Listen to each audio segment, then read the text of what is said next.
Objet nombre, SCP-113. Inverseur de genre. Classe, sûr. Procédure de confinement spéciale, SCP-113 doit être conservé dans un casier standard du site 23. SCP-113 peut être tenu avec des gants de laboratoire. Aucun organisme ne doit être exposé à SCP-113 sans approbation préalable. Tout membre du personnel exposé à SCP-113 doit être gardé sous surveillance médicale pendant 7 jours. Description: SCP-113 a l'apparence d'un petit morceau de jaspe rouge poli. Les analyses montrent que SCP-113 n'est pas composé de jaspe mais censuré composition similaire à celle d'autres objets retrouvés. Lorsque SCP-113 arrive au contact de la chair d'un organisme possédant des chromosomes sexuels, les caractéristiques physiques de l'organisme associées au genre et au sexe biologique sont transformées incluant les caractères sexuels secondaires et génétiques, soit inversés soit altérés. Ce processus se déroule en 4 étapes. Étape 1 dure environ 0,2 secondes. SCP-113 se lie avec les cellules en contact et déclenche un changement chimique non identifié. Ce processus cause des dommages aux tissus concernés similaires à des brûlures légères et SCP-113 ne peut être retiré du sujet avant achèvement de toutes les étapes. Étape 2 dure environ 20 secondes.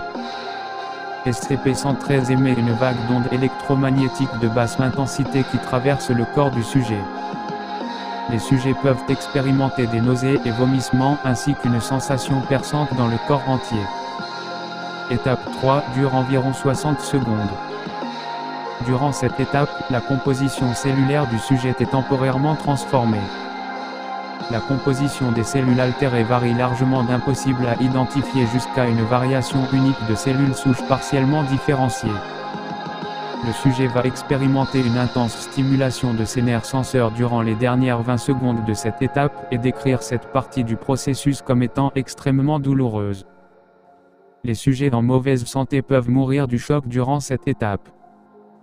À la fin de cette étape, le sexe biologique du sujet est altéré de façon permanente. Dans les cas standards, le sexe biologique du sujet sera changé en son opposé. Les caractères sexuels primaires et secondaires sont altérés en conséquence. Étape 4, SCP-113 se désolidarise du sujet et devient inerte.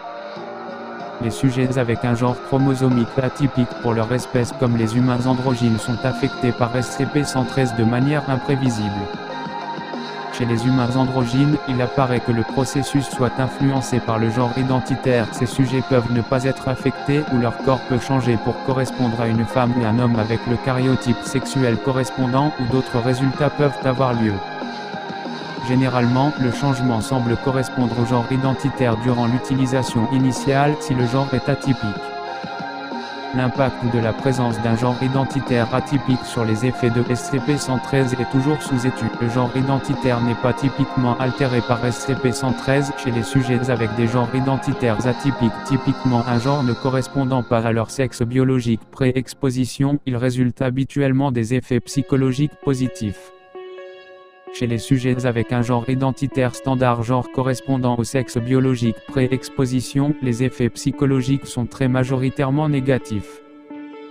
Cela apparaît comme une réaction psychologique naturelle et non un effet direct de SCP-113.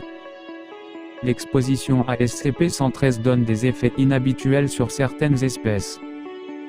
Chez le Varanus komodensis, le dragon de Komodo, un échantillon d'individus XXXI a été transformé en karyotype I au lieu de XXX, ce qui a été à chaque instance fatal.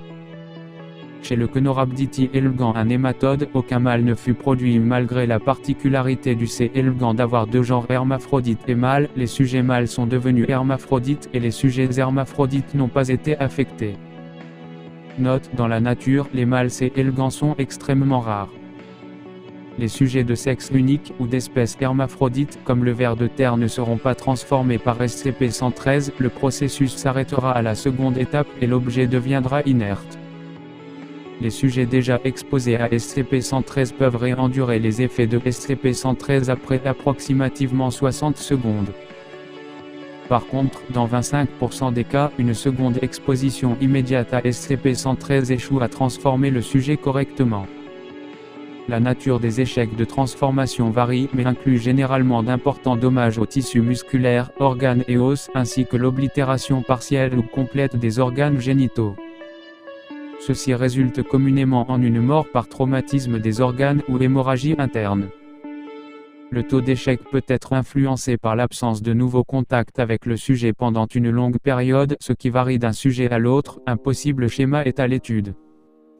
Dans des circonstances normales, le taux d'échec de transformation augmente exponentiellement avec le nombre d'expositions. Les sujets qui survivent à des expositions rapides et répétées sont parfois transformés, données supprimées. Des anomalies plus importantes continuent à apparaître avec l'augmentation du nombre d'expositions.